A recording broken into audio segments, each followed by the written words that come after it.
into the games in just a sec. Hopefully you guys are having a great time in your Players Cup. Remember, these games are going to be breakdowns of me. I've already played these games. We're just going to be breaking down my games so you guys can see them. You guys can see me playing at my very best, and you can see me playing against the very best players that the Players Cup has to offer.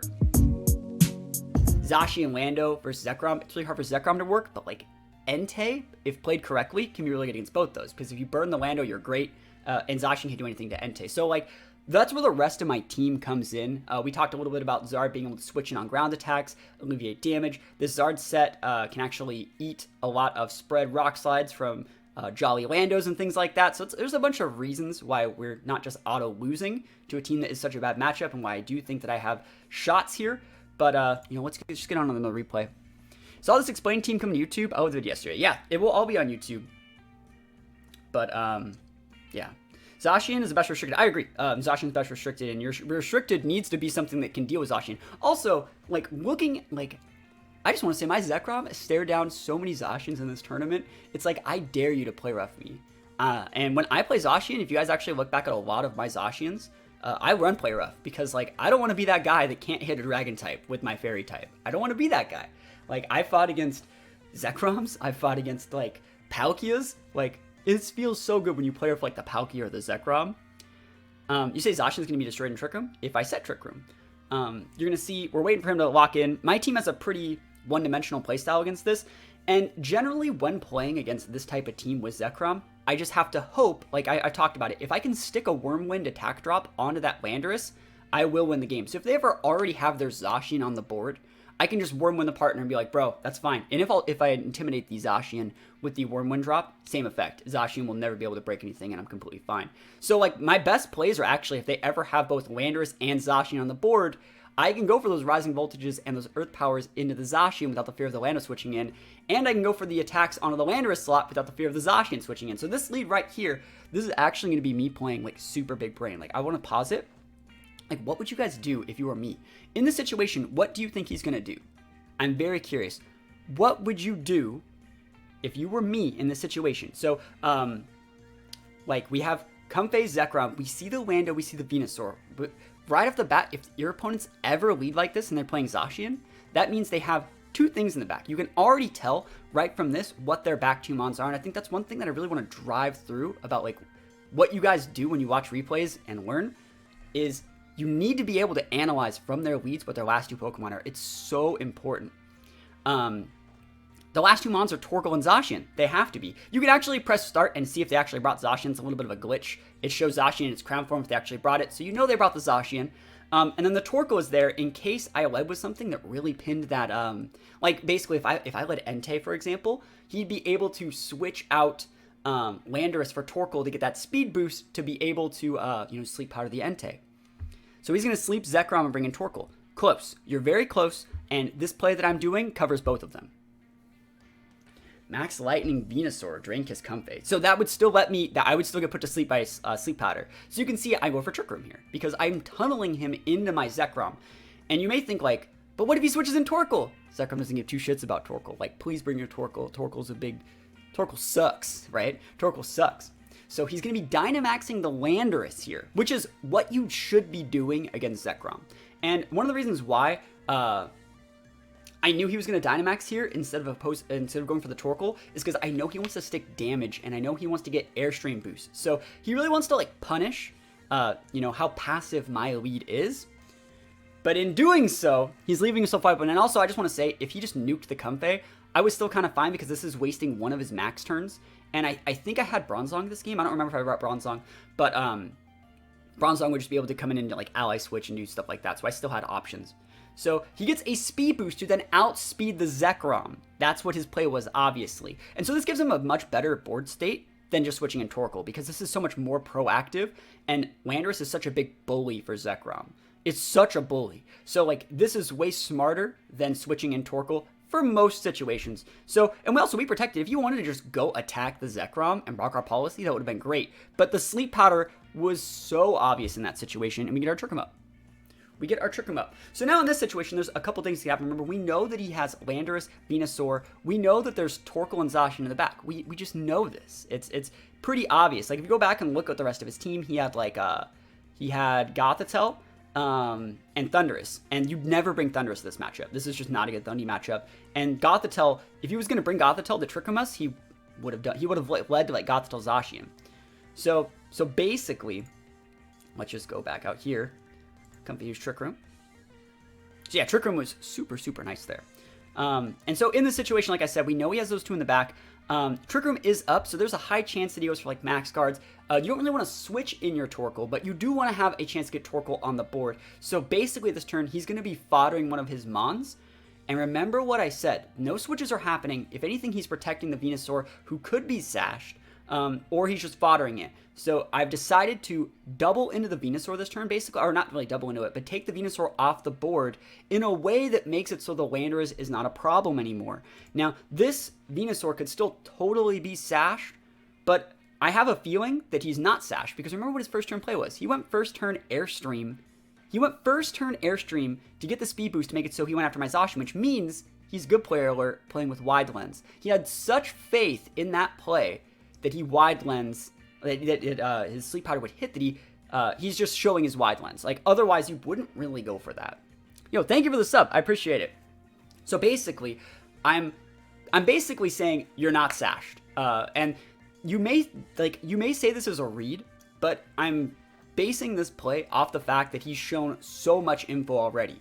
He's shown the affinity to get the speed boost on the Venusaur. Like, I just don't feel like Sash Venusaur would play that fully. I think Sash Venusaur would have doubled into the Comfey. That's personally how I would have done it. So I go for the Draining Kiss, and remember what I've talked about from the start of the game against Landorus. What you really need to be doing is getting a -1. If you get that -1 on Landorus, our full HP defense nature Zekrom will just laugh at the amount of damage he does with Match Quake. And remember, we also have a boost in that he has already used 2 of his max turns, and we've only used 1. So we Wormwind the Venusaur off the board, which gives an Intimidate drop to the Landorus, which means Landorus isn't a problem anymore. We know he's going to either bring out Zacian or Torkoal here, and it does not matter that we eat this Quake. It really doesn't matter, and he doesn't even go after the Zekrom, which, like, we totally take those. Like, thank you so much. I think that's the right play to finally get the Comfey off the board, because if you never get the Comfey off the board, next turn I would Protect, Bait attacks into the Zekrom, that's his last turn of max, and we're going to win the game. So yeah, we actually didn't bring Zekrom, we brought Charizard, same thing. We'd be able to bring in a ground type to alleviate damage. So it's much smarter here in this exact situation to bring out the Entei, I think, because it's a much bigger bully for Zacian. Also, Entei is really, really good against Lando. If we want to bait him going for max Quakes into the Entei slot, we can switch into Zard. And yeah, we're just in a really, really good spot here. I know that the Zacian is the last mon in the back, and so I don't have to... You see, I actually go for... I think I Wormwind there, and that's a little bit greedy, but I feel like if you're playing Torkoal, you're fishing for Yawns, right? So our plan would be to go for Wormwind to get the Landorus at -1, and he actually makes the right play. I should have just went for the Lightning. I should have went for the Lightning, but I was playing greedy. I was playing very greedy with that, so that's definitely my fault. But also, another thing is, like, I mean, if you want to switch in your Zacian, be my guest. Like, I'm still in, like, a great spot. I also figured I would get the burn. Didn't get the burn. A little bit never lucky. He goes for the max Quake. But remember, there's still a Trick Room up. There's still totally a Trick Room up. Shout out to this guy for actually making the good read. Like I talked about, it's so hard for the Zekrom player when they switch correctly with those immunities for the things that wall my Zekrom. And I could have played that better by setting the... I could have one-shotted the Zekrom and the Torkoal, both with Rising Voltage, but I really wanted to stick it on that Lando. So, again, it's still a hard matchup. But now, this is exactly what I was talking about. The Landorus and the Zacian are on the board. There's no sort of switches. We've seen all of his Mons. He's out of max turns. This is exactly the situation that I want to be in as the Zekrom Entei player. I go for the Wormwind on the Lando, which will then weaken the Zacian. And do I actually double into the Lando? Am I just like am I a crazy beast? I think I hit the Zacian. Yeah, which is the right play. So basically, you guys can see where it's going from here. We're just in a really, really good spot. And remember, we still have Zard in the back, which is an amazing mon if we get the Landorus off the board. So we have to respect the Landorus a little bit right here. We've only really seen the Landorus go for Airstream and Quake, so we don't... I guess the only thing... We don't even really know anything about it, is what I'm trying to say. We don't know anything about it. He switches in the Torkoal, which is, again, a good play. He's making great switches in the situation to alleviate the fire damage. He goes for a Protect here, so it's not Vested Landorus, which is really good. That means that I'll be able to definitely take it out next turn. Wormwind is still sticking the attack drops onto the Lando, so that's still very, very good for me. But this is my last max turn. Torkoal does underspeed both of our Mons. And based on the way he's playing that Torkoal, I'm thinking, like, man, that might actually be a Specs Torkoal. But, you know, I'm sticking damage with Sacred Fire. I miss the Sacred Fire. So that's really, really bad. Like right here, I was like, oh man, this Eruption would do more than I wanted to take. I'm hoping that he goes for like Yawns or Earth Powers. If he does for that, I can still switch out. And remember, our Entei is vested, so believe it or not, we're actually calced to make Earth Power a 4 KO on our Entei slot from regular Torkles. So Earth Power will not be able to take out our Entei, and we're in a really, really good spot. Holy moly. Is that a 10 gifted sub? Is that a 10 gifted sub? Is that a 10? A 10 gifted sub and a sub themselves. Holy moly. Holy moly. Came over YouTube and watching Frids for a while. Thanks for your effort and explanations. Yo, thank you so much for the 1,000,000 subs. We put those all the way up. If you guys are liking this, be sure to say thank you. And we also got a raid. We also got a little bit of a raid. Thank you so much for the raid. Salt Cannon 5K. Let's give a shout out. Can you guys please go follow them? It takes 1 second to go follow them. Whether you just click their name, it's gonna show up right in the chat. Go give them a follow. That would actually help me out. Thank you so much for the raid. Thank you so much for the gifted subs. That is actually like nuts. That's crazy. We just got 10 gifted subs from Cab5636. If you don't mind me asking, what are the 5636? Are those like your favorite numbers? Let me see. 5636 is it's like, are you 56, 36, age, month? I don't even know. Thank you so much, though. I really, really appreciate that. I can't say thank you enough, and hopefully you're having a good time. Hopefully you're learning something. You know, I'm trying my best to actually make like this stream a little bit more educational than, you know, the last one because I was so tired. Do you have a shout out? Now the battle's been going. I'm 12-3. I'm doing pretty good. Going pretty good right now. We're breaking down my replays from day 1. Or sorry, we're going to day 2 now. But thank you so much. Anyone that got gifted a sub, be sure to say thank you as well. That's so kind. We're going to get right back into this one. And so right now, remember, we missed that Sacred Fire with Torkoal. We missed the Sacred Fire on Torkoal. The Landorus Protect is on cooldown.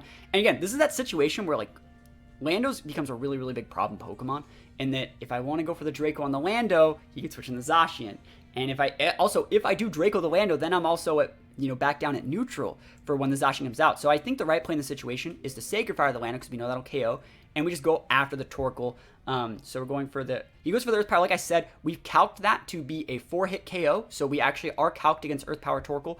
We go for an Earth Power of our own, plus 2 Zekrom, absolutely busted. You know, you could dish out those Earth Powers, but looks like you can't eat them very well. And we put it all on a Sacred Fire. And of course we hit this one because, of course, we do. Landorus goes down. And like I said, Zacian Lando, if you're the Zacian Lando player and you lose to the Zekrom guy, I mean, you shouldn't be dropping games to the Zekrom guys, though. And he rage quits. Yeah, and then he rage quits. Oh my, that was the first game of day 2 for me. So yeah, like, we take those. Like, that abs, and the salt of this man, the Salt Cannon's name being put to use here. The rage quit. And you still get points for this. You just have to wait a little bit. But it was definitely, like, hilarious. I was like, Lamau, get, like, absolutely outplayed. We analyzed your mons. He even made good plays. Like, that's the thing. I had to, like, massively outplay this person while they were still playing correctly to get this one. But they probably felt like I stole the game because, like, I can't believe you just went Protect TR. It's like, I can't believe you went for turn 1 Sleep Powder. Don't be mad at me. Don't be mad at me for outplaying you when your gimmick is turn 1, like, Wide One Sleep Powder. So we update the win count. 13-3. All right. So, yeah, pretty good first game of day 2. Pretty good first game. I was feeling it. So the next game is up against a player that's 1500, and I do want to talk a little bit about this. When I played a lot of my games for this Players Cup, I actually played at a very specific time. I played at around 9 a.m. PST every day. You don't want to be playing when the ladder first goes up. Like, you do not want to be playing at like 5 p.m. PST when the ladder gets reset for everyone. You don't want to be playing when all the JP players and all the super serious, sweaty tryhards are playing at like midnight either. You want to be playing when like the random Dan 1500 guys playing. And you may think like, why are you trying to fight weaker opponents? That's like pretty slimy. It's like, I don't care. I would rather fight against, I'd rather get less points fighting people that I know that I can beat than like actively trying to fight harder opponents. And that's just playing to win. You know, you could say as much as you want, but I've done a lot of research into the times that you should be playing in these things. The people that are really, really good, the professional players, will all be playing when it first goes live because they want to stream it, they want to make content for it. And so if you want to avoid like the Ashton Cox, James Beck, you know, Wolf Glicks, like they're playing right when the ladder goes live. Let them play their games. And then if you want to win, you play around like 9 a.m. PST. That's just my personal opinion. If you actually look back at all the people we've played, a lot of them have been around 1500 or in the upper 1400s, and that's deliberate. So I'm not saying like actively try and seek out weaker opponents just because they're weaker, but like they're weaker for a reason. Like this team, for example. This is a cool team with Solgaleo in it, but like, and it has potential for screens, it has potential for Trick Room, but like I'd much rather fight this than like Ashton Cox playing like the best version of Lapdog possible, right? So anyways, Solgaleo, we fought Solgaleo yesterday as well. I would say Solgaleo can be a really, really good matchup, just because we're flowcharted a little bit more towards dealing with Solgaleo players. Screens can be a problem if they set the correct screens. Now, I don't remember exactly if Dan, the 1500 player, sets the correct screens, but like Feeny is a Pokemon that Zekrom can definitely deal with. Porygon 2 can be problematic. We can definitely take that out. But the play of like leading with Solgaleo Spectriker and going for like Bulldoze and a Policy proc, like we punish the hell out of that with our team. So we're just going to go into it. I think we just go Whimsicott Zekrom against this, and we just try to get out their... We just try to waste their Policy for the most part and all their max turns. So we're going to try and Gimp them. Which is, hey, you got to play to those outs. I actually thought about going Entei because I was like, man, Entei is actually just like really, really good. I can go switch in something, go for the eject button play, and it's really good. But I decided to go with the Zekrom. And I thought about it. I really think like Entei is the like evolution of that lead. But I still think these are the correct mons to bring. I was really thinking about bringing Bronzong, but the Ghost Horse, the Moltres, and the Grim really scared away. Bronzong is amazing versus Solgaleo because they can pack Flare Blitz, but they just never do. Yeah, and we're using Blaze Charizard. It's a really, really cool team. Anyways, so we're going into the game. You didn't play one eject button mon. Yo. I do. I fight some eject button mons. And so we're leading up against this. And I'm trying to remember exactly. Why not Solar Power? Because we don't have Sun, and we're a wall. We're full bulk investment on Charizard, so we're playing completely different. So right now, I see him lead Grim. And so that tells me two things. That tells me two things right off the bat. That tells me this Grim can be Sucker Punch. This Grim can be Screens. It could be like Scary Face Grim. It could be Taunt Grim. It could be Fake Out. There's so many things that this Grim can do. And I feel like, I actually do feel, personally, if you remember, I streamed the full review of my team. Like right after I did it on day one, I uploaded that video. So everyone, technically, my team is now public knowledge. I was trying to have my cake and eat it too. I was trying to play super serious, but then also I made the video, I streamed. We had like 400 people in here, and like the video got thousands of views. My team is general knowledge at this point. And so I really do feel, right from this lead, I feel if he was playing normally, he would have led with the Ghost Horse. But I feel this Grim is deliberately Fake Out Grim to deal with the fact that my Whimsicott has Switcheroo. Because I talked so much about how this is what I do against Solgaleo, right? So right now, it's not obviously not stream sniping because I'm not sniping, but I'm getting insider info vibes. That's all that I'm saying. But a good thing is, I still think we're okay. So we see the Terravolt, or he sees the Terravolt, right? And I'm thinking like, all right, he's totally just going to Fake Out me. There's nothing I can do about that, right? I'm still going to try to go for my play, but what I'm not going to do is I'm not going to proc his Policy. I'm going to set my Max Light and make it so the next one does even more damage. And you don't want to Earth Power here, because that's how you proc the Policy, he hits you, and you lose, right? You're at 1659. You think that's safe? I do. That's higher than I got, so you're fine. So we're maxing our Zekrom. Right now I'm seeing, like, that Solgaleo is not maxing. So is it, like, Protect Solgaleo? And, like, I'm still fine with Protect Solgaleo because that means when you max next turn, you're maxing off a lower HP pool because I'm sticking you with probably about 5 to 10% damage through the Protect right here. So I want to see. And it is Fake Out Grim. So that's that insider info I was talking about. I'm thinking, like, are you Trick Rooming me?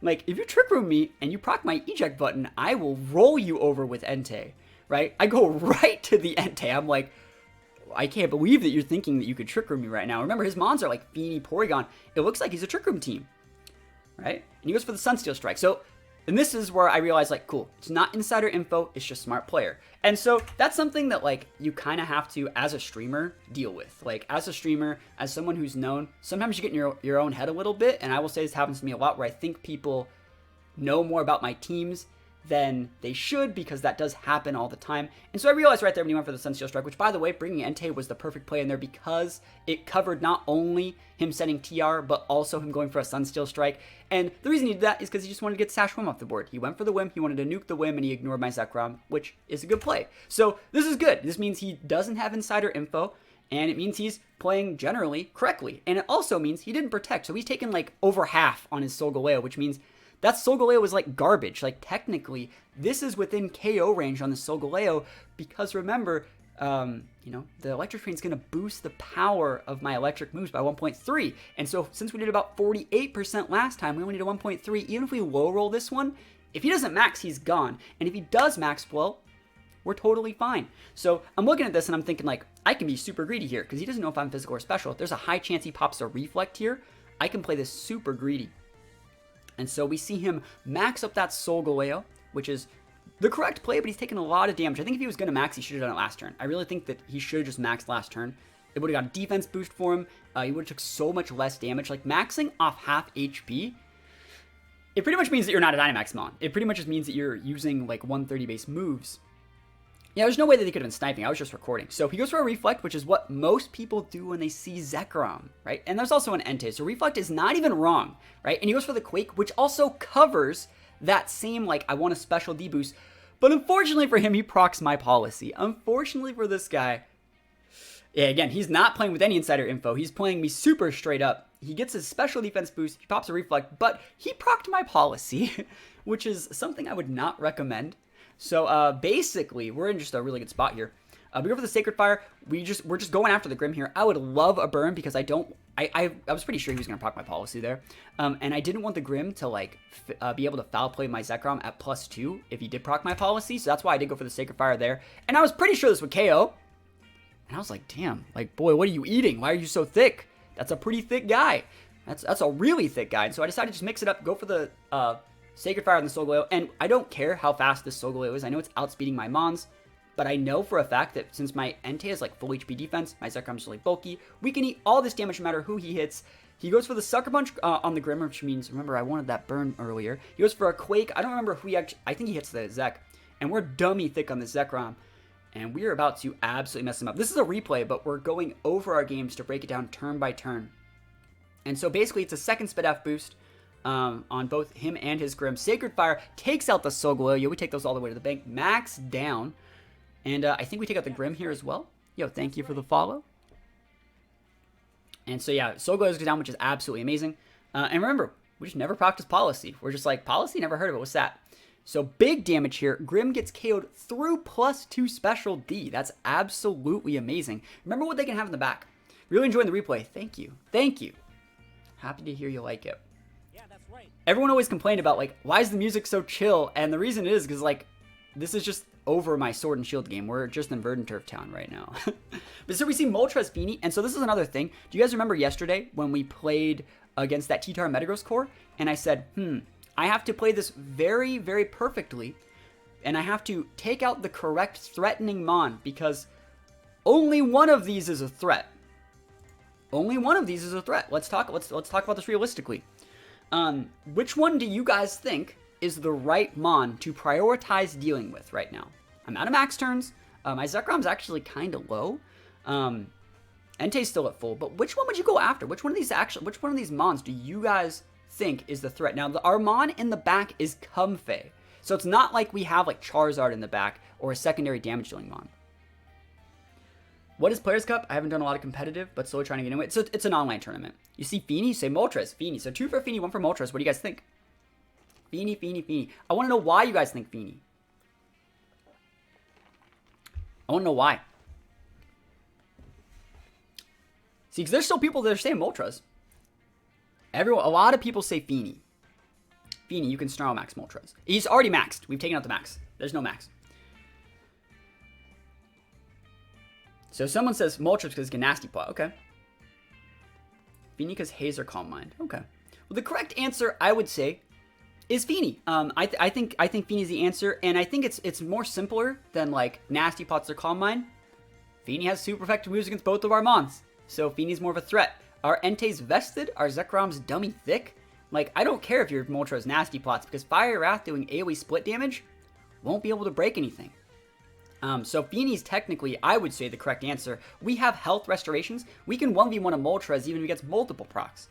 And, you know, I forgot. And we have Whimsicott in the back. I forgot Whimsicott even existed. But, yeah, Whimsicott super dumpsters Moltres in my opinion. We can set Tailwinds to make Zekrom outspeed. So we switch out our Entei just to save it, and we go for Protect. I don't care if you Calm Mind. I don't care if you Nasty Plot. But the reason we're doing this is because I think it's actually really important to note is that our Zekrom has 90 base speed, but we don't have a single point in speed. Now, he doesn't know this, but I know for a fact that Feeney's going to outspeed my Zekrom. I know for a fact that he's going to outspeed my Zekrom with that Feeney. So I want to be able to go for Rising Voltages. I want to be able to get a heal off with my Comfey first.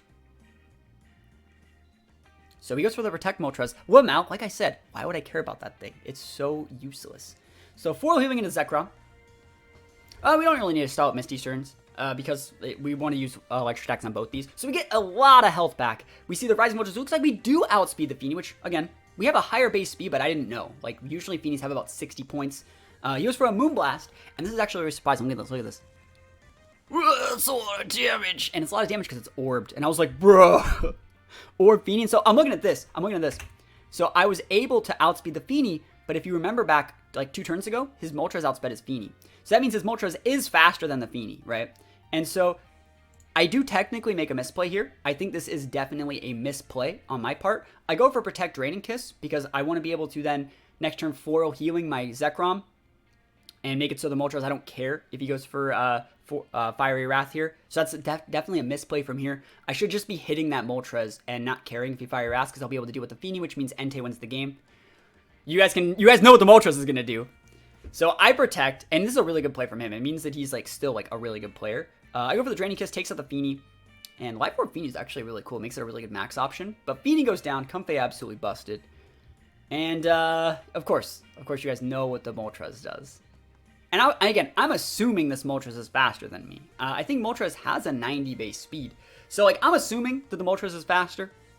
And so I'm like, crap, he just Nasty Plotted. That sucks. If he gets one more Nasty Plot, that's going to be bad. And so, like, I agree right here. This is definitely not great. Now, I still have Whimsicott. I can still go for, like, Tailwinds, stuff with Entei's, things like that. Dazzling him, still a lot of damage. We're going to try to outvalue this. But that was definitely not my smartest, best play, I would say. We go for the Foil Healing. I actually think Zekrom can still eat a +2 Fiery Wrath. Orb Feeney usually runs Ice Beam. Sometimes they do, yeah. And on that one, you know, you didn't really need it. He goes for the Air Slash, which is him making a misplay. I don't know why you would Air Slash there. Maybe he was trying to stop TR, but, like, you could have just went for Fiery Wrath. Fiery Wrath wouldn't have KO'd my Zekrom, by the way. You can tell it wouldn't have KO'd Zekrom because he's too bulky. That thing is 100%, like, HP, like, bulk. We're still at +2. And he just ate that like a champ. So, he didn't have enough damage to even KO me with Fiery Wrath after the Foil Healing. So, Comfey gets its second KO. Comfey absolutely busted right now. But yeah, I could have played that a little bit better. And I definitely just won because, we take those.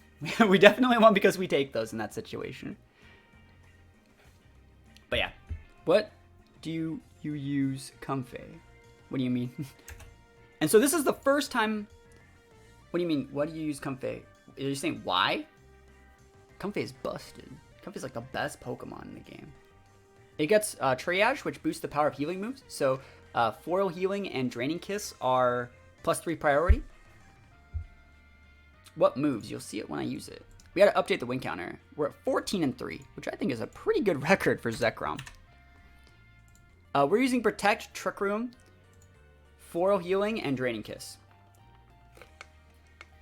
So like I said, this is the first time I'm playing a 1600 player. Like I talked about, I went out of my way to play players at a time zone when I figured the weaker players would be online. So we're playing against a 1613 player. And this is my first time playing against someone who's actually good. And this is still relatively early on in the tournament. So that means like this team, he's been rolling people. And then I'm like, well, now he's using Ogre, I win, right? He's using Ogre, which means I win. Like, tell me what Ogre does to Zekrom. It doesn't do anything. You don't even have to tell me. It doesn't do shit. That's the answer. And what does, like, Regieleki do to Zekrom? It doesn't even deal with my Zard. This is a great matchup for us. But, you know, let's just get into it. I think Zekrom's really good. I feel really, really confident in this matchup. But again, this is a really good player. So that means that I can't just, like, I can't just roll him over. There's no, like, pulling a fast one on this guy. So I can't just go, like, Whimsicott leads. I still think, and so I'm opting to go, like, super defensive. If you ever see me bring Bronzong Comfey, I'm locking myself in for the long game. You got a sub. Yes, you did. Put into Ice Beam, some cheesy kills on Lando Zygarde. What are you talking about? Are you talking about, like, Feeny or something? Articuno's really good. Which are your 3 restricted favorite bonds? I like Reshiram a lot, and I like Zekrom now, and I still like Groudon. Yeah.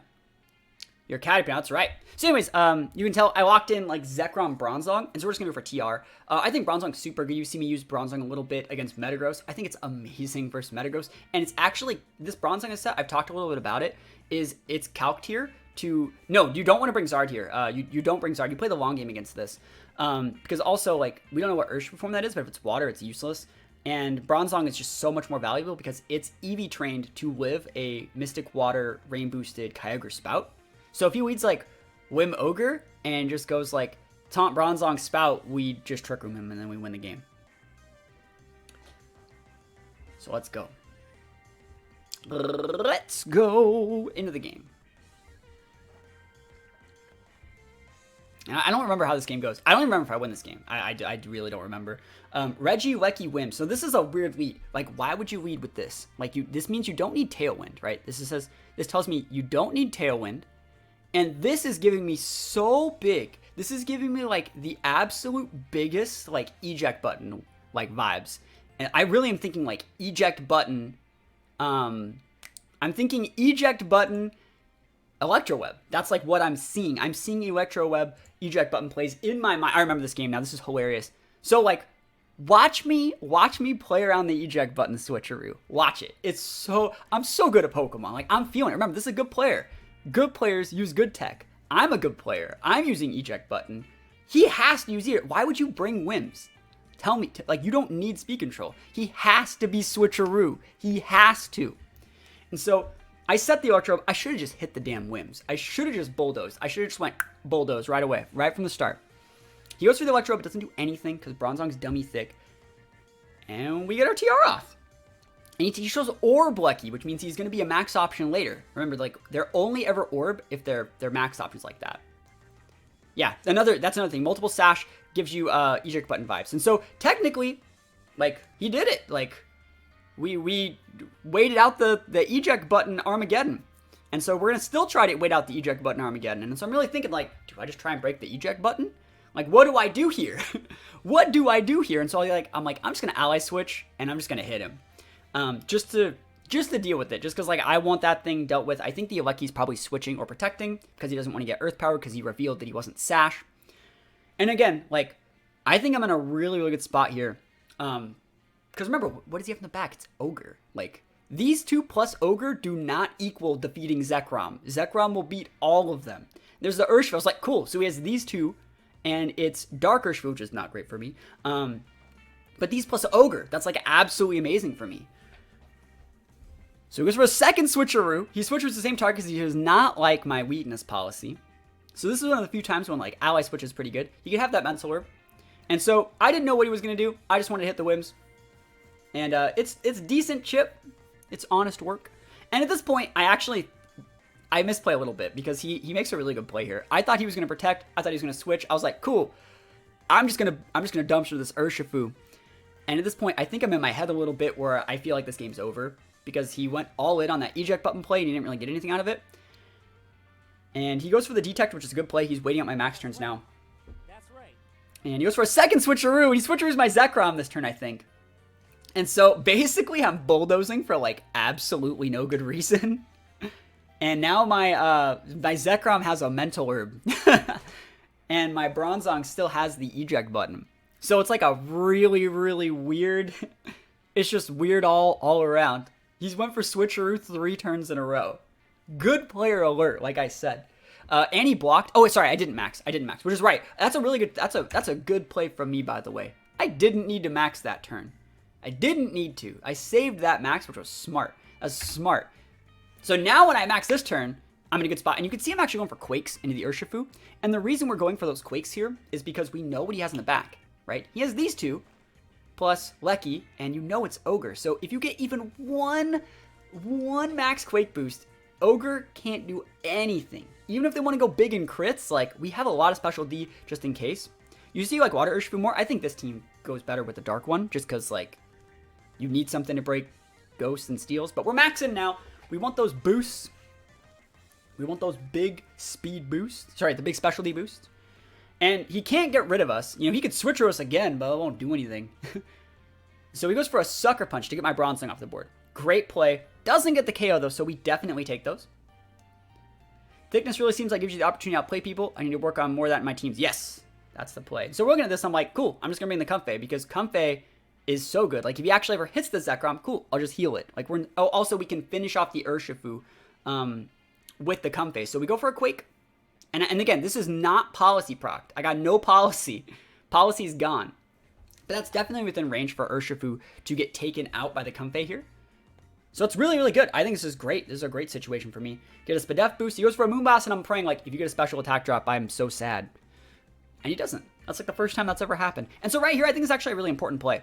We're going after the Whim here, and the reason we're going after the Whim is because we want to set terrain. We want to set the terrain. We want to soften up that Whim just a little bit more. There's also a high chance that Whim does switch out because there's not that much it does. And that Urshifu's already shown an affinity for protecting. He's already shown these use like detects, protects, and he's trying to wait out my TR. And he knows that, like, I can just go Draining Kiss. So he's just going to try and wait us out. I'm going to play it greedy here. And instead of Draining Kiss the Urshifu, because I know that can KO, I'm just going to take a free heal on my Zekrom because we already got those max Quake boosts. And remember, I do kind of need to set my terrain so I can actually deal more damage with Rising Voltage. That's how we actually secure the KO on Ogre for later in the game. So there's the Detect. The complete disrespect of Urshifu right now. Straight up ignored that Pokemon. Ignored. I'll take a free heal while we're young. That's so important, by the way. Go for a Max Lightning. I could have went for a second specialty boost. I would much rather just set my terrain, put that thing within range for Comfey as well. You see how that works? It's a little bit smarter. Now they're both within range for Comfey. And there's an electric terrain. So he goes for a Moonblast. Correct targeting, I would say. Yeah, at that point, you might as well just go after the Comfey. Gets a critical hit, never lucky, right through my special D boost. Twitch mentioned turn to normal, but like, okay. Okay. Good luck. And so we go for one more Quake here, and we just give it to the Urshifu, because Urshifu could be going for Sucker Punch, Urshifu could be going for Wicked Blow. I'd much rather just not take that damage. The Protect is on cooldown. If you want to switch out the Urshifu, that's fine. Doesn't really matter. At that point, you just go for the big Draining Kiss. So, Urshifu taking the big L right there. Whimsicott can literally do whatever it wants. Zekrom does not care. Comfey gets a lot of health back as well. That's so nice. And I'm like, well, I don't care what this guy does. Like, he's just gonna Moonblast my Comfey. That's totally fine. Comfey dummy thick for a reason. And then we get a second Quake boost. Now, I will say this isn't the best situation to be in, just because we're out of max turns, and they haven't activated theirs. But what they have shown is they have a Regieleki and an Ogre, and the Regieleki has an Orb.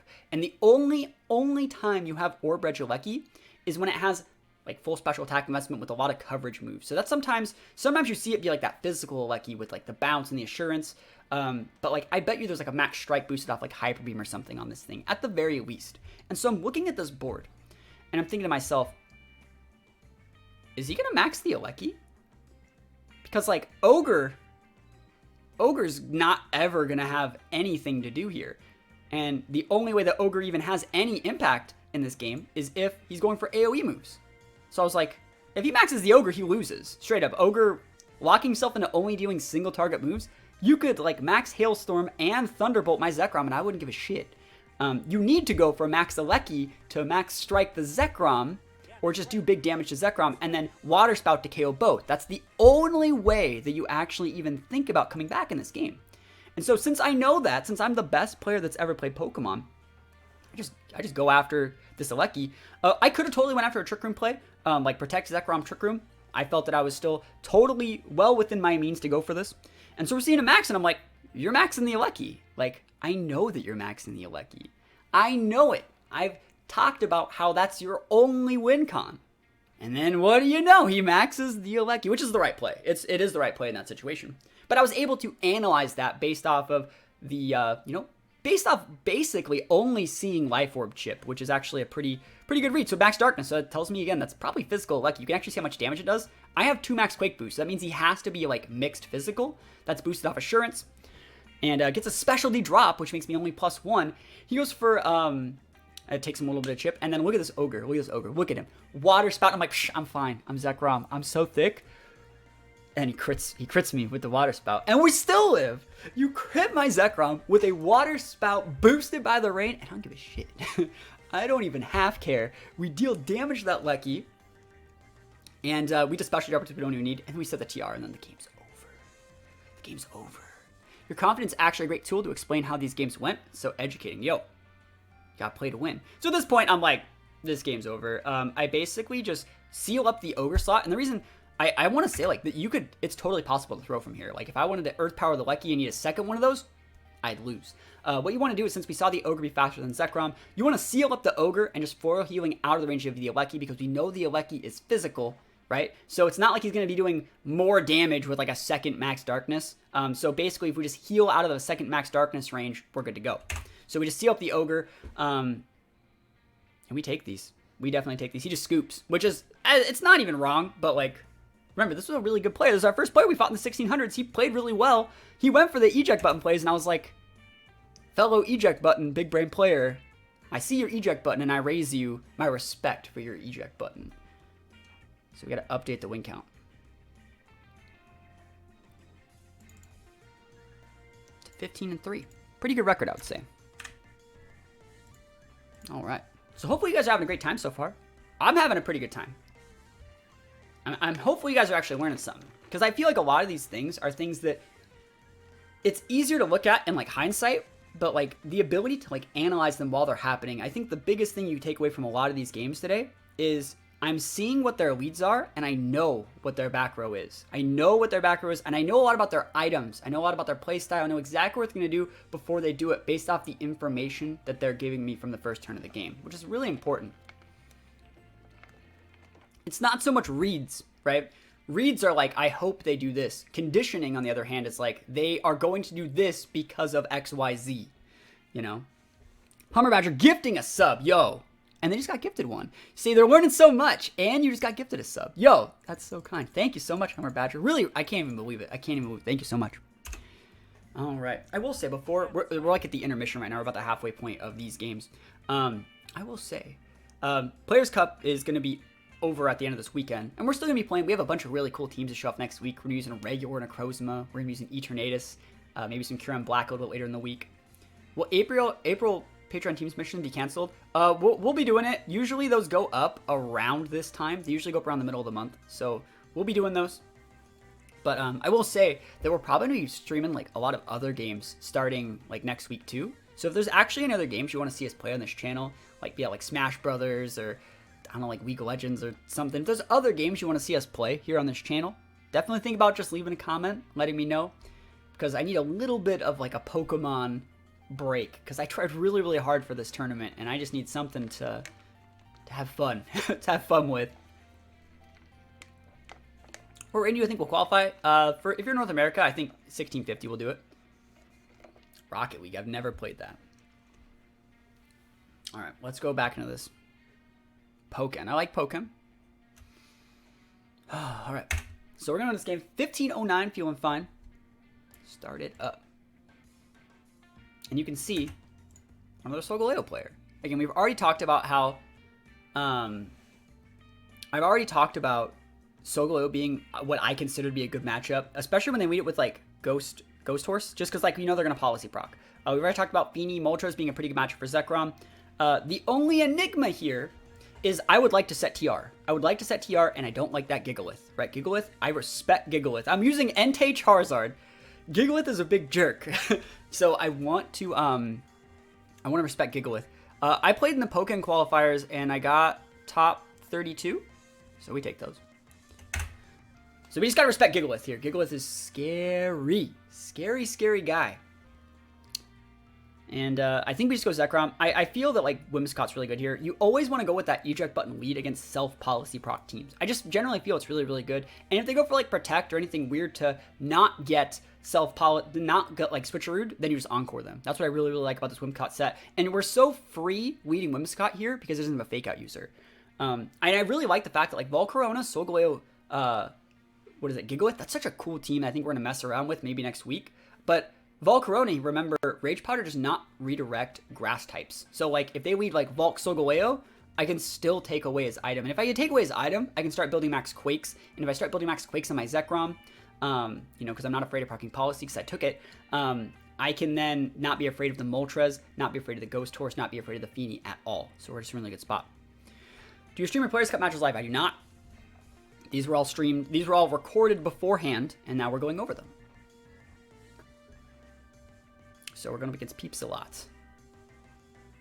Do Peeps, you know, the candy, do those have different flavors based off their color, or are they all the same flavor? I don't actually know. So Spectracker Solgaleo, this is the best lead for me in the game. This is the by far and away best thing that could happen, because what they want to do is bulldoze, proc their policy, and then like one-shot one of my mons. And I'm actually thinking they're tunneling onto the whim here. I'm actually thinking like they're probably tunneling into the whim. They're probably going to go with that combo and try and get the whim off the board. And so I'm actually just going to go after the Spectracker. This is actually a really funny game. No, I don't stream because people just snipe. That's why. But anyways, we're just going to go after the Spectracker because like we don't, the Solgaleo is going to get his own. We're hoping that the Solgaleo Dynamaxes and that the Spectracker uses Bulldoze to hit himself out. That's the idea. And then we encore the Spectracker into Bulldoze and then we just win the game. So that's what we're hoping for. That's not what happens because he's not maxing. And I'm like, no, you're supposed to max. Actually, I don't remember if they max. I don't think they max this turn. But anyways, I've made the right choice by actually going after the Ghost Horse here. So good play for me. And remember, we want to get that Electric Train up as soon as possible. So we can start doing more damage with our electric attacks. This guy doesn't have a single ground resist. So we're just in a really good spot. He goes for a Protect here. And I'm like, oh no, this is not good. And then I see something funny. I see a Switcheroo fail, obviously. And so then I see this guy do what 90% of the players online testing do. They go for Will-O-Wisp because they think it's physical Zekrom. They think it's physical. They think the Zekrom is physical. And he misses. And so I deal really big damage. And he's like, damn, that wouldn't have done nearly as much if I burned him. Right? He's like, damn, if only I got that burn, I'd be in such a good situation. And so, like, I really thought about just encoring him into Will-O-Wisp because I'm like, well, now it'll be useless. But I decided to go after the Solgaleo because I'm like, all right, cool. I'm going to go after the Solgaleo. There's a high chance this thing's switching because he already knows that my Whimsicott has Switcheroo. So he's going to be switching out to avoid the Switcheroo, right? And so I really thought about encoring. I was like, that'd be really funny. But I'm like, I actually do want to win this tournament. Yeah, sniping is when they watch the stream. They see what moves I lock in, and then they lock in the moves that punish those. And so I just go for the big max lightning on the Solgaleo. And I decide to, like, you know what? I'm just going to get this Ghost Horse off the board. I really thought about Tailwinding so I could guarantee... I think I do Tailwind here. Because I'm like, it's so much smarter to Tailwind because then I can just Dazzle him next turn, right? I don't care if I get burned, right? He switches into Gigalith. Remember, that was the big problem Pokemon. Gigalith was the Pokemon that I want to take off the board. It's not sneaky, it's cheating. There's a difference. So over the tail, which is, again, playing into the fact that, like, don't burn me. I need to hit my move before you burn me. Right? Because I want him to think that he needs to burn me to win. We go for a big one of these. I don't have a policy proc. Like, I think we crit. Yeah, we crit him with a special attack in the Sandstorm, which he had a boost to. We one-shot the Gigalith. Right? And then he misses another Will-O-Wisp. And so this guy's like, if only I burned him, I would be fine. But in reality, like, you're not fine. You're so sad. And we're just in a great spot. And he sends out the Valk here. Cool. And I'm like, I don't care about that Pokemon. We just go for a max lightning. The terrain is still up, right? And we're just going to go for Dazzling because that KOs the Spectracker through. And he's like, if only I got the bird, I would have won that game. I don't care about your bird, bro. Don't even care. Dazzling Gleam takes out the Ghost Horse. Deals a little bit of chip to the Valk. Yeah, he didn't even know. The thing is, like, if you would have got the burn up earlier, we still would have been fine. Yeah, Valk gets chipped super low, and He's gonna send out the Solgaleo here, and I'm thinking to myself, like, should I just Encore into Rage Powder? Like, I actually really thought about Encoring into Rage Powder. But I also thought, like, that is enough range for Dazzling Gleam. Dazzling Gleam did a little bit more than that the first time, so as long as Dazzling Gleam still does that same amount, I'm gonna be able to chunk this Solgaleo with the absolutely biggest Rising Voltage. Boosted by the terrain. It's a 140 if the terrain is up and they're grounded. And it deals, it's 140 plus the terrain and the stat. It's so much damage. It's straight up the same amount of damage as the max attack. And it's so big. And so I'm like, I'll just Dazzling Gleam, I'll finish off the Volk that way. And then I'll just like do over half of this Solgaleo, and then NT will be able to clean it out. So that's what I'm thinking. Remember, there's no reason to go for like switcheroos here, just because like I can't switch them out. These are the last two. So Big Max Solgaleo. I think Solgaleo is a great like restricted mon too. It's just like not good in this format. I think it's not so great in this format. So Dazzling Gleam, unfortunately, doesn't KO the Volk. But note that he didn't Rage Powder. So lucky me. Straight up lucky me. He could have Rage Powdered. So I do a lot of damage. That's a lot. That's a good amount of damage. He goes for a String Shot. And I'm like, okay. Go for it, bro. That's all you. String Shot Lamau. And the Sandstorm's going to take out the Volk. He goes for a Steel Spike. He finally takes out the Whim. Still remember the team you fixed for me and you added Zekrom to my team. I saw him from rank 5 to Master Ball in 2 hours. Told my cousin about you. We subscribed and hooked. There you go. Zekrom busted. So Whimsicott takes the biggest. Oh, and again, he's still trying to get those defense boosts. He's still, like, right now he knows because he saw Rising Voltage. Like, but before he locked in that Steel Spike, he had no idea. He's like, why is this Zekrom deal so much freaking damage? It's because Zekrom busted. Yeah, I think we actually could just come in with the Comfey here. We just try and tunnel him into the Comfey and just do big damage to Zekrom because he can't actually do enough to Zekrom to kill it. So we just go for, I think we just go for, like, Rising Voltages. Right? Don't I? There's no reason to Earth Power. I would not Earth Power. Rising Voltage is the play. You Rising Voltage. I'm thinking about it because I'm making sure that I do it right. And then I think we just, yeah, we trick him because we're sashed. And there's like no way that like this backfires if we're sashed. Because we don't want to protect here because it would just break our sash. So we can only hit one, right? He Mindstorms. And I'm like, oh, that's not what I was expecting. I don't even, because that means my Rising Voltage is less damage, right? I was like, oh, that sucks. No Dragon Dance? No, we're a special attacker. This is my qualifier. Yep, this is my team. So we trick him, but like that's still really bad because like I wanted to do more damage with Voltage, and again, I can't just go for Earth Power. We'll proc his policy and lose. So like I have to just use this weak ass Voltage. And at this point, I think you just protect for a turn. No, sorry, I policy proc. That's what I do. Yeah, but it won't do any damage, right? I probably could have got the KO with the Earth Power here, but I didn't want to risk it. I did not want to risk it. I just didn't want to risk it. I'm like, I still have Entei in the back too. Entei is like absolutely amazing. So Rising Voltage, even at +2, it's not doing that much. This is his last max turn though. He goes for a Quake here. Yep, lots of damage. Never lucky, right? One shot, full attack Entei, or full attack Solgaleo. So yeah, he's coming back. That Max Mindstorm really messed me up. Really good play from him. But Entei's a really good mon, and the fact that he's not using max moves anymore, Solgaleo uses that move based off of like Stomping Tantrum or Earthquake, and if it's Earthquake, it's doing less damage because it's hitting 2 targets. So Entei being full HP defense, all I gotta do is hit 1 Sacred Fire. Just 1. Chances all I ever wanted to hit the Sacred Fire. And then we win the game. I even thought about, like, do I just, like, extreme speed him, like, 5 times? But, no.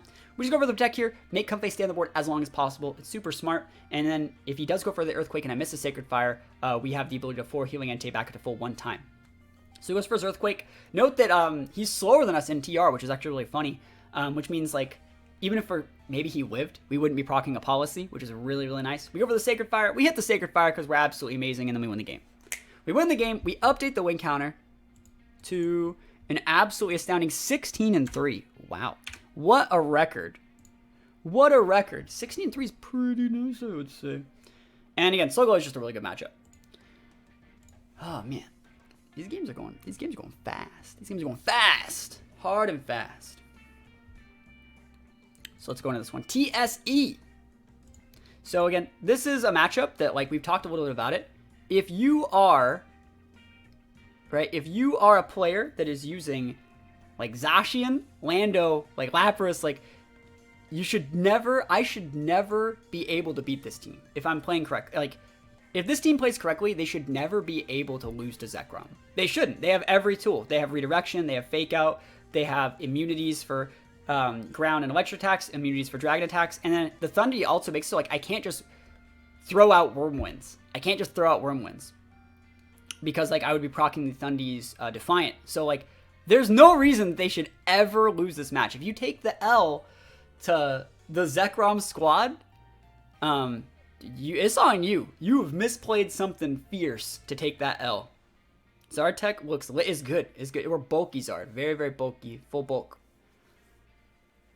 And I'm deciding to go with, like, and I still think Entei is really, really good here. And I actually think that, like, a lot of the times, people should be bringing their Lapras. You should bring your Lapras to fight Zekrom if you have correct Pokemon to pair it with. Like, if you have redirection, if you can get the screen up, like, Weakness Policy Lapras, which is, I think what this is, it makes this such a nightmare for Zekrom. We are Modest Zard, and it has a little bit of special attack investment. I think it's 76 points, but the rest is in HP and defense. So yeah, we're locked in. And again, this is just an absolutely abysmal match for me. I don't remember if I win, but like I talked about, there's no reason that my team should beat this one unless they misplay something fierce. All you have to do is just click protect. Or click protect, wait out my max turns, and then you win. Set your screens, and then you just win. But let's see. And again, the Amoonguss, you remember the one loss I had against this team earlier on the format, I almost came back and won through the use of Encore. So, like, we'll see. I do not remember this match at all. I'll probably remember it off the leads, but this is not a good matchup. I want to drill that in, that this is not, like, something that should be winnable. So let's go. TSE. It's like EST, but backwards. So let's see. What are you leading with?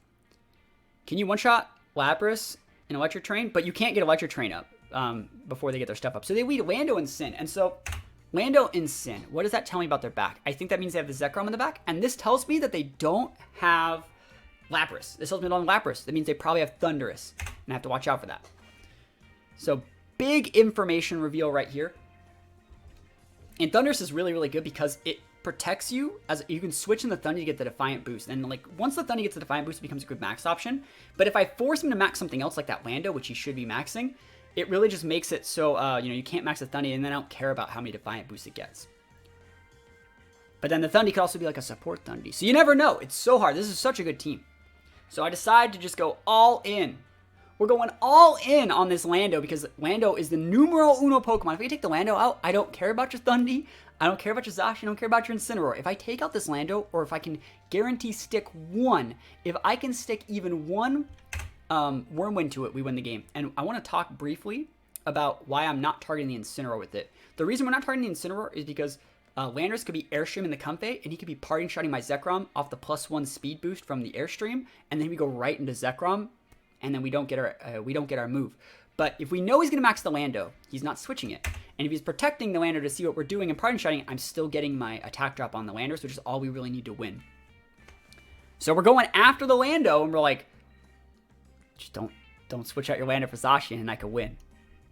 Which is a little bit greedy. It is. I'm playing a little bit risky here because we're going all in maxing turn 1. It is kind of greedy, but like most players in his situation would kind of be like, well, I mean, I can fake out the Comfey to stop TR. It doesn't stop the Draining Kiss, but it can stop TR. And I can just Quake the Zekrom, or even Quake the Comfey, or even Wormwind, or not Wormwind, Wormwind. Just go for like an Airstream. Like, I agree. I think this play that he's doing here, if he is going for like the Airstream Comfey parting shot, boosted off the speed, it seals up what the Zekrom actually can do, and it gives you a really good pivot into Zacian to pin the Comfey for turn 2. So I'm going to max my Zekrom, and I'm happy. Like, he did not switch in the Zacian. I'm, like, so excited. I'm like, cool, I'm going to win. Because if you just get one Intimidate up onto that Lando, you basically heal more with foil healing. I guess I've talked about that a bunch of times, but you get more healing with foil healing than they do with their big moves. So we're totally fine. So we're going for the Draining Kiss. We're trying to do as much damage as Lando as possible. Once Lando's off the board, it's going to be so easy to deal with. I'm going to go for our big policy play. And we see the airstream, of course, that's the correct play to do in this situation. Goes after the Comfey. We're sash even if he did get the crit. And I'm really, really expecting a parting shot here for him to pivot into Zacian. And I think he actually snarls. He taunts. Same thing. Anyway, taunt does not matter. It really doesn't. I guess that was to stop TR, which Fake Out would have done the same thing, but taunt totally works. And we stick the damage on the Lando. I'm like, yes! We stuck the damage on the Lando. Let's go! And we stuck the damage. We stuck the attack drop. And now I don't even care. They still think you're physical at this point too. The thing is though, like I've also went and I streamed with this team. I made the video. Literally like probably about 6,000 or 7,000 people have seen that I'm special Zekrom at this point, and I don't know if they know that. They obviously didn't quake me, so they didn't self-policy proc me, so that means he knows a little bit about my team. Like, the fact that he taunted my Comfey really tells me that, like, this guy, like, might know that I love to go for TR against Zacian. So, like, that's really, like, telling me he might know a little bit more. But the double Intimidate doesn't really matter. And so I'm looking at this and I'm like, I think we have to... I should have went for the Max Lightning into the Incineroar Saw. I think I Quake.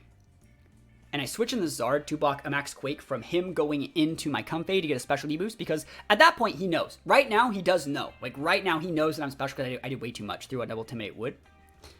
He goes for the Max Guard, which is the right play, I would say. He goes for Snarl. There's the Snarl. I knew he had Snarl. And so like, you can tell this guy knows exactly what he is doing. He's respecting my special Zekrom. I switched in Zard, which was pretty weak. And so right now I'm thinking to myself, like, I got the Max Quake. I think we still take out the Incin here, which is like actually like busted. But we take out the Incin here. And I'm really thinking to myself, like, I just got a specialty boost that you don't really need in this matchup. Is that Lando going to Rockfall my Zard? If you were this player, you're sending out, I think he sends a Zacian out here. Do you Rockfall the Zard?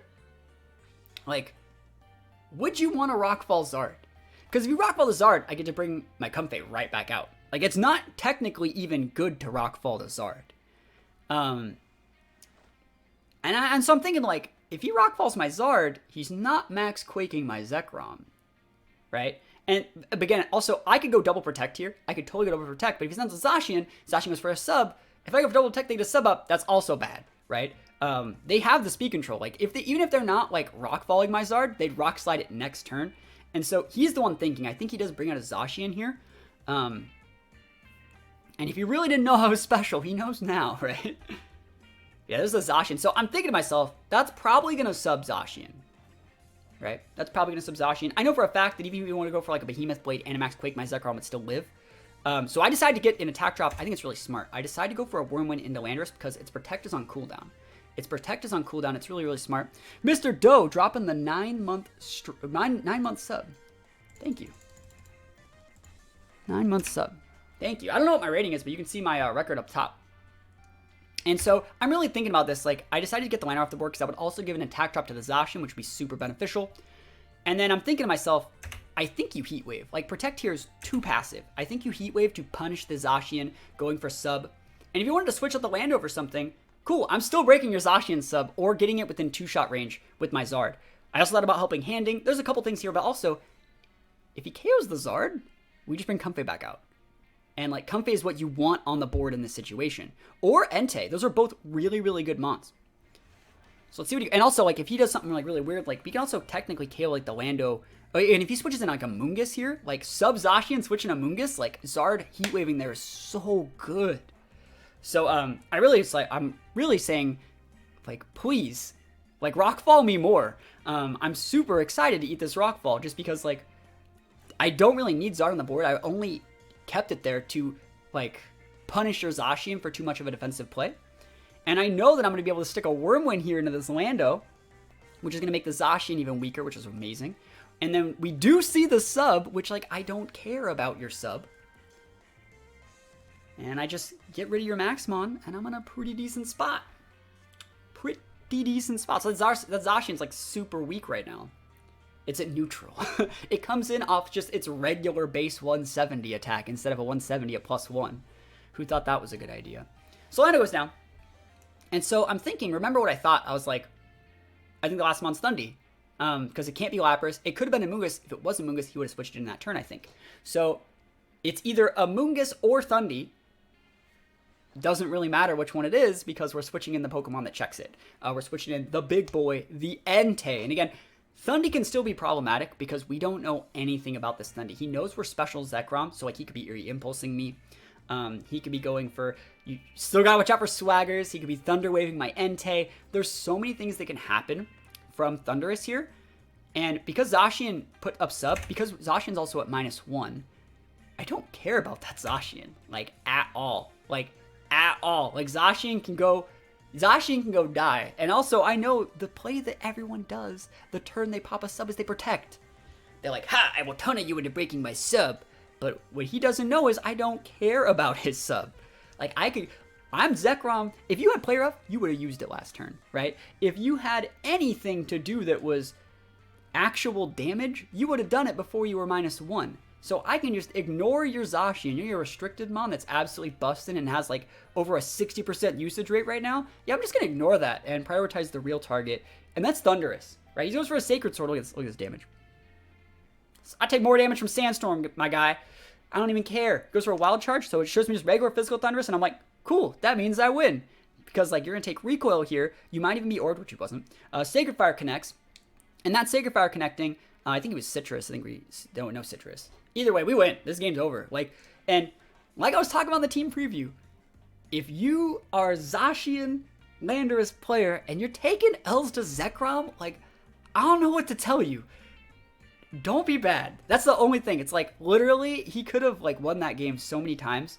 If you would have, like, fake outed the second your Landorus gets intimidated, I don't know.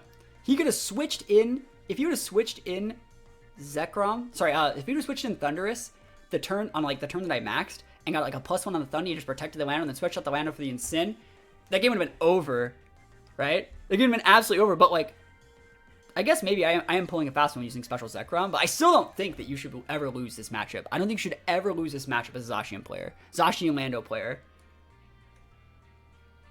But I keep beating him. So, and again, he's doing chip damage. But remember, we have Comfey in the back to reheal either of these guys. We're like dummy thick. He can totally go for his Sandstorm plays. Like, I'm not even going to fall for it anymore. Like, I know he's going to Sacred Sword. I'm going to outplay you for days. I'm living in this guy's head rent-free right now. Literally rent-free. Comfey switches in. Nice Sacred Sword. I see you going out. That's what we're doing. I'm not even going to die. I'm going to live forever. Zekrom breaks the, what is it? And the thing is, I think I went like 4 or 5-1 against like Zacian and Lapras in this tournament. And the one guy that beat me played it right and just set screens. You just play screens and have correct pivot switches. I think Zacian, I think Lapdog has every tool needed to beat this team. And I don't know why they just stopped. But anyways, we go for a 4 healing just to top ourselves off, just because we know that Zacian's probably going to take the Comfey. This definitely keeps Zacian out of range for us for the remainder of the game. Goes for a second sub. I guess you won't even KO the Comfey. Use sub for days. I really don't think that's ever going to matter. We just break those up. And I still almost won the game I lost. Yeah, after throwing, and that was against a Colpult Zacian, which isn't Lapdog. I would say Lapdog has a better matchup than like Colpult does.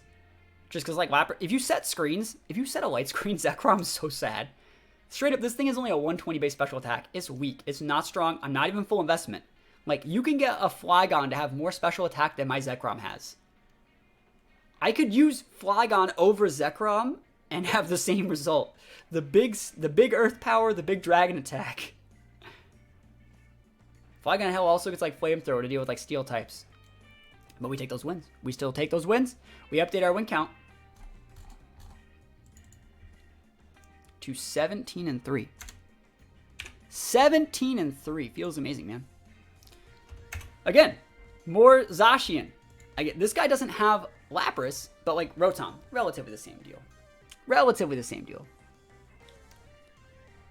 Shieldog better about the same. I would much rather fight Zamazenta, but yeah. Anyways, we're going up against another Zacian. And at this point, I think we started at 12-3. We're now 17-3, right? So we've won 5 games in a row for day 2. That's pretty nice, I would say. More Zacian, more Thundy, more Lando. I'm thinking that might actually be like Water Urshifu, personally, just because I think this team struggles a little bit with like rock types and other fires, and Sun's really big right now. And so I think that could be like regular Water Urshifu, not Gmax, to be able to set rain for like Rotom and things like that. So that's what I'm thinking of. And I'm like, well, you know, this is how we beat this. And at this point, I'm actually trying something new. We've won like 5 games in a row. So I'm going to try something cheeky here.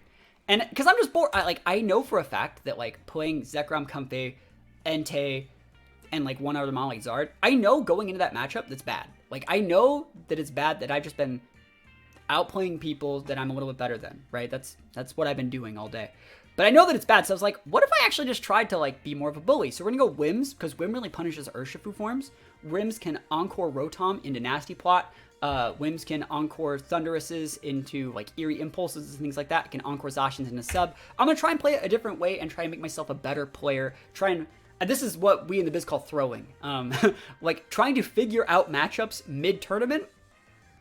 Not a good idea. This is why I only like to play, I talked about it a little bit in the last time, where I only like to play like 5 or 6 games at a time before I kind of start just, I get bored. Like I get bored playing the same thing, even if it's winning. I want to try and find other ways to win. I want to see if I can get away with using Whimsicott, because I haven't been using Whimsicott nearly that much this tournament. So we're waiting for him, and what I'm hoping here, I'm hoping that they lead dual genies, and I can just go for an eject button play. That's what I'm actually hoping for. It's a sick hair color, yo. I'm happy you like it. Thank you so much. But yeah, I'm hoping dual genies. I'm hoping they, even if they want to lead like Incint, we just switch in something else and we're totally fine. But yeah, I think that like there's a high chance of double genie here. There's a high chance of Rotom as a lead, and I really want to be able to punish that. So yeah, let's see what they go for. And against a JP player, so that means they're super good, right? All right. And I think we're leading Whimsicott and Zekrom, because I've been bored leading with my Comfey all day. So there's the dual genie. Just like I said, I was like, yes. And so remember what I talked about? Do you guys remember what I talked about how if we can stick a attack drop onto the Landorus slot or the Zacian slot, we're gonna win the game. So if I Worm Wind and that sticks on that slot, that's really, really good. Another really cool thing about this lead, so we see this lead. What does that mean that he has in the back? That means that he has Zacian, right? So it's these 2 plus Zacian. And so what do you guys think the last mon is? Your options are Incineroar, Urshifu, or Rotom. What do you guys think it is? Incineroar, Rotom, or Urshifu? I think there's a high chance that it's Urshifu and that it's Water. If it is Water Urshifu in the team, it will be Water Urshifu's last slot, and that's where his sash is. And if it's Dark Urshifu, then you bring in Rotom. But it's not going to be Incineroar, which is something worth noting, which means I don't have to ever go for Earth Power reads. So let's just get back into the game. So you can see dual genies though. And so I want to talk about what I do in this situation. Because remember, Thundurus, one thing about Thundurus that a lot of people don't actually think about is, first of all, like support Thundurus is like really, really good right now. Having ability to like taunt, Eerie Impulse, Scary Face, things like that. Thunder Wave, always really, really going to be strong. But on this team, I really think that he's just aggressive Thundurus, because that's the one you pair with Defiant to pair with Zacian and Lando to make it so if they ever intimidate you, you win the game by getting +1, and then you Dynamax the Thundurus and you win the game. So what I'm thinking is this man will be clicking Earthquake with his Landorus, because he's like, cool, I have a genie on the board. I can click Earthquake. That'll do a lot of damage. He's going to then max the Thundurus and start trying to, like, max Nuck and get more attack boosts. So, like, if you max Nuck here into the Zekrom, the +1 you give to your Lando would make it so you KO the Zekrom even if I max, probably. Right, so watch this. Watch this. We switcheroo right there. And we max Lightning there. Now, this is a really weird play. Like, watch how this works. This covers both of the options. This means if you were going for the max Thundurus, cool, I'm sticking damage on your Thundurus. That's going to make it so next turn, when I do pop my Tailwind, you're probably proccing my Policy this turn, I can just KO it, even if you maxed it. But if you decide to max the Lando, and you KO my Whimsicott, which, of course, you're going to KO my Whimsicott, I get to bring out something that's pretty good at taking out Landorus. So this is a win-win in this situation for me. This is a win-win. I know that we're going for Rising Voltage, I think. We're not going for the Wormwind just yet, because we're going to try to rely on the Eject button to take him out. Shooting Rotom, or at least one special attack, does not matter as much. Now, I think that the last mon is Urshifu Water. If it is Water Urshifu, because we don't know what Urshifu form it is right now, if it's Urshifu Water is bringing that, because it's so good, like versus Charizard and Entei. Rotom can be really good here too. I probably would have brought the Rotom in if I had Urshifu Water, if I had all the info. But you see maxes the Lando. You know, the thing that we tricked our eject button onto. And remember, we're trying to die. We're actively trying to lose our Whimsicott this turn. We want to get airstreamed. We want all these things to happen to Whimsicott so we can just bring in a Mon that gets rid of his Lando. So we're maxing our Zekrom. And I'm hoping to myself, like, if you just Earthquake, like Max Quake my Zekrom, I'll one-shot your Thundy. And then if I one-shot your Thundy, I can start going for the Wormwinds into your other Pokemon to make their other physical attackers weaker so you don't have to Defiantmon. So that's kind of like what we're looking at here. So Switcheroo's up. Lando's big sad. And there's the eject button. Take a Lumberry. We take those. Goes for an Airstream into the Whimsicott. Bye-bye, Whimsicott. You did your job. Feels amazing, man. And at this point, he gets a speed boost on his Thundy. Doesn't really matter. Again, he doesn't have any max Quake boost yet, which was really, really nice.